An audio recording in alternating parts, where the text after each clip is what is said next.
Well, it is one of the keys to any person's real identity, a valid state-issued ID. And this November, Minnesotans will get the chance to decide on whether to require a state ID in order to vote. But tonight, a Fox 9 investigation calls into question the integrity of the entire state ID system, with thousands of cases of possible fraud. Here's Tom Lydon of the Fox 9 investigators. For an identity thief, this is the holy grail, a legitimate, valid Minnesota driver's license. Get one of these under an assumed name and you have it made. Credit card, mortgage fraud.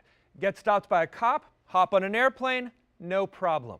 And while we may think of a driver's license as the gold standard for identity, come to find out there may be as many as 24,000 very real Minnesota driver's licenses for very fake people. Now serving A084. Every 4 years in Minnesota, we get our driver's license renewed. For most of us, our only concern is getting through the long line and taking a halfway decent picture. But there are those who push the limits for fun or fraud. Are you Sam Rivard? Yeah. My name's Tom Lydon. I'm from Fox 9 News. How are you? For Sam Rivard, it was all for laughs. He got one driver's license photo taken with a crazy wig. For his renewal, he added a glued-on beard. I don't know. I just thought it's kind of funny. Were you surprised they'd let you get away with it? Yeah, I was surprised. I thought they'd say go home and come back normal, but they didn't. And no one told Veronica Hernandez to take off her Lakers helmet either. One of the things that we're always concerned about is people who are trying to game the system. So 4 years ago, the Department of Vehicle Services got a federal grant to use facial recognition software, electronically comparing the facial features in photos from driver's licenses and state IDs. That's why we need this program to scrub these faces, because they're comparing points on the face. So whether you put on a fake beard or you wear a hat, we're still able, through the facial recognition software, to find these items. Of the 11 million photos in the Vehicle Services database, facial recognition found nearly 1.3 million matches. Vehicle Services then began going through those records by hand, looking at the pictures side by side. We have to take those records then and physically put eyes on them and find out why there's similarities. In a lot of cases, it's a twin or a sibling that looks similar, or somebody may have gotten married or changed their name. So there's a reasonable explanation. They also eliminated people like Sam Rivard and Veronica Hernandez as harmless hijinks. What they were after is fraud. Of 1.3 million records, how many did you find that the person was probably up to no good? There is about 23,000 records that we believe have a good chance of being fraud. That's right, 23,705 cases of possible fraud, to be exact. People like Pedro Chavez, a.k.a. Jose Cisneros, or Carlos Santiago, or Antonio Lendesman. 4 separate Minnesota driver's licenses. Detectives say the Albert Lee man was illegally collecting welfare for more than a decade, using real Minnesota driver's licenses obtained with phony documents. He was convicted of forgery and deported. Is it a fraudulent birth certificate? Is it a fake driver's license from another state? Or yes, in all those cases, as well as taking somebody else's documentation and presenting it as their own. Of these 24,000 fraudulent driver's licenses, about half, 10,000, have now been canceled. But beyond that, it seems not much else has been done. Not a single name has been given to the Department of Human Services to check for possible welfare or food stamp fraud. No names have been given to the Secretary of State to run against the voting rolls. And as far as criminal prosecution, well, that is a very good question. All I can say is that we've referred those 5,500 cases to an agency that can do the investigation and take any criminal actions necessary. But the state won't say which law enforcement agency, and the Fox 9 investigators could only find a handful of prosecutions, like Antonio Andolini, convicted last month for mail fraud and identity theft. He had state ID cards and Minnesota driver's licenses under at least 9 different names. Under one identity alone, he got more than $10,000 in benefits from Hennepin County Human Services, another $1,000 in housing assistance from Anoka County. And he used those real IDs to get credit cards, counterfeit checks, and even other IDs in South Dakota. we have 23,000 potentially fraudulent driver's licenses. In terms of accountability, shouldn't we know and shouldn't the public know whose job it is to find out if they were up to no good? Right, and it's law enforcement's job to find out. if But they're law up to enforcement doesn't give me someone to call up, Doug. Was it your idea to match this against Human Services? It was. It's a frustration shared by State Representative Steve Druskowski, who last year passed a bill that requires vehicle services to share those fraudulent names with Human Services. But that still won't happen until July 2013, a year from now. This is only common sense, Tom. Our government should be doing these things on their own, and there's probably a wide variety of other areas that Department X should be talking to Department Y to make sure that taxpayers are not being abused. Vehicle Services, which doesn't even have a fraud unit, is still waiting to cancel 13,000 more driver's licenses.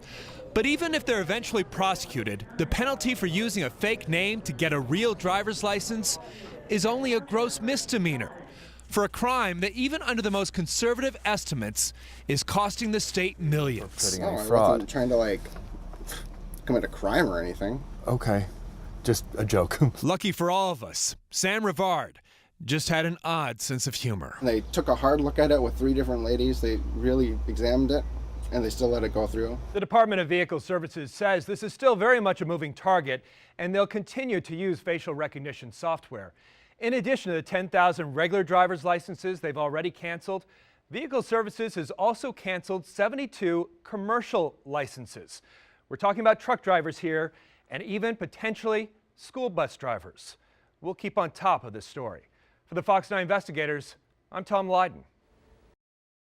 We begin with a follow-up and reaction to a story we first told you about last night. That's right, 24,000 fraudulent IDs and licenses floating around in public. Now there's been an indictment. Fox 9's Tom Lydon has been following this story for us. And Tom, the person with one of the fake IDs comes as a surprise, certainly because of where she works. Absolutely, a big surprise. Sources telling us even Governor Dayton was briefed on this case a few days ago.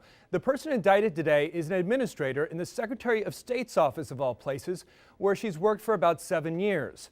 Prosecutors say with a fraudulently obtained Minnesota driver's license, she created a completely new identity, one she used for work and for fraud.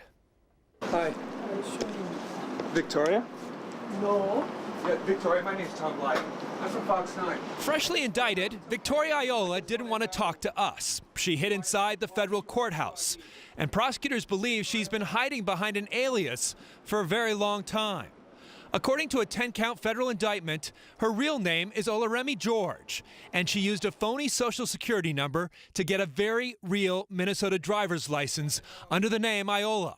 Prosecutors say with that new identity, she got federally subsidized low-income housing here in Woodbury, ripping off taxpayers to the tune of $18,000.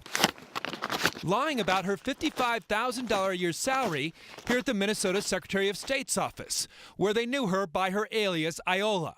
Her job was authenticating and processing documents. Her boss, Secretary of State Mark Ritchie, is an outspoken opponent of the Minnesota Voter ID Amendment on the ballot this November, which would require a state ID to vote. An irony not lost on Minnesota Majority, the group campaigning for the amendment. It's very concerning that the office that we trust to safeguard our election process has someone indicted for fraud that involves false identity. And she's hardly alone. A Fox 9 investigation revealed nearly 24,000 Minnesota driver's licenses that are possibly fraud. Like Iola's, they were uncovered through facial recognition software that electronically matched up features on 11 million driver's license photos in a database. We're going to continue to do this monitoring because in our view, one ID that's gained fraudulently is too many. But so far, none of those 24,000 names have been matched up to Human Services to check for welfare fraud or against the voter rolls. Does the Secretary of State know? I guess. That'd be a good question for the Secretary of State. So I want that list of names so bad I can taste it. Why did you have 2 IDs, Victoria? Prosecutors say Iola even used her alias driver's license to get a new passport.